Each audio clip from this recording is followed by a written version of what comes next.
Let me bring on Ozzie Jurek right now. Ozzie, I always like this with you, and I've got to spring this on you. But, of course, there's so much talk this last week or two. That was silly. It was this last couple of years, but in heightened this last week when they talked about the Vancouver market, talked about parts of Toronto, affordability. So I always like to throw it out to you. Give me something affordable in that metro area. Well, I love the Fraser Valley and I love Surrey. 1,200 people a month move there, right? So we have a 3-bedroom, 2 full baths, 2-level townhouse, 4 parking spots, fully fenced yard, onto the green, large bedrooms, private master bedroom, balcony, and it's on it. 219,000. Wow. 4 parking spaces. My goodness, the guy's starting a car lot. 219 grand. Good one, Ozzie. You got me on that one. Hey, but I want to talk more about affordability here. And one of the things that I smiled at is when people say government should do something, and I say they've already done too much. And I'm talking about especially development fees. When you want to build, we have a huge supply problem. So someone comes to build a development, condo complex, that kind of stuff.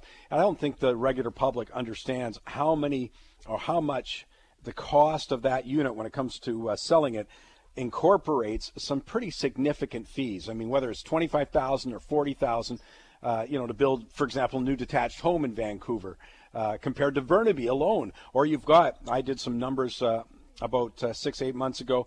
You take a 800 square foot building in a brand new development. Well, it's about $76,000 in those kinds of fees throwing onto the cost. So, and now I hear the city of Vancouver, for example, is planning to do more. Yeah, in fact, we have sort of this strict green-tinged Vancouver building bylaw, which is the only city in the province with a building code than the rest of the province. And on July 12th, the Greener City Action Plan Committee will present a new set of building guidelines, which, if enacted, and it likely will even higher cost to the new condominiums. Now, I'm not against rules, Mike. Green used to be if your engine oil in the elevator shaft was green, the whole building was green, right? So we have to have some rules. I'm not against that. But we're already the highest priced real estate market. Is now the time to even add more green stuff onto our building sites? Well, it really shows the hypocrisy, though, of the debate. That exactly that, Ozzie, that we have the most or least affordable market in history in Canada, and yet they're talking about doing some things, and you're right, it's about timing. Is now the time to throw that on? Now the time to make it more expensive? And all I'm saying is people can have their own opinion on it, but they should know that's what's going on.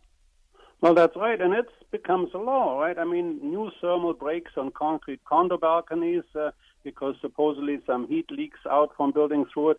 Every new condo apartment has to be equipped with its own heat recovery ventilator, which is now only required for common areas, and stop pouring in placed concrete construction in favor of precast insulated wall panel construction. Mike, I don't know that much about it. Maybe it's all for fabulous, but sometimes those new ideas, when we brought in the put the insulation in the walls, R2000 construction, it resulted originally in the leaky condo crisis. And we need this at this time. That's the point I'm trying to make.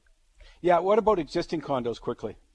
Same thing. The existing condos already, the small renovation program and the tenant improvement program has very similar. Whether it's demolition permits and so on, it's much longer time frame because you need field review and energy documentation.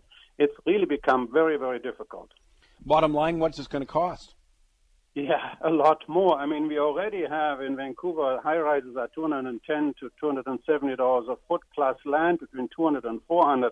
I mean, Vancouver may eventually be the greenest, but maybe also the most unsold condo towers. Yeah.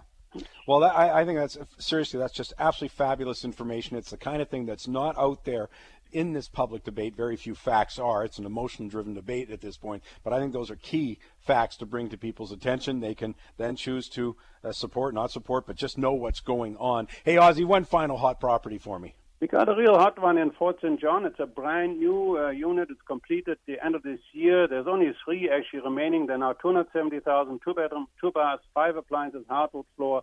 There's 9,500 that has been knocked off the price, and there's 3-year financing offered at 1.49%. So that looks like a good deal to us too. Pre-sale at Fort St. John. Just go to Ozzie's site, jurek.com. So much great information, by the way. You're interested in real estate. Jurek, JUROCK.com. Ozzie, thanks so much. I'll see you at the Special Olympics golf tournament. You're a player, you're a donator, you name it. Ozzie Jurek will be there with me. Thanks, Ozzie, for the time. And I know I'm getting better, Mike, because I'm hitting fewer spectators. There you go. And that's a happy time for everyone. Let me just say this, Ozzie. Absolute guarantee, anyone who donates, bids on that site, go to moneytalks.net, click on the auction site there. I'm telling you, with the survey results are in, 93% of people who do that are better looking the next morning. So there you have it. Thanks, Ozzie. Thank you.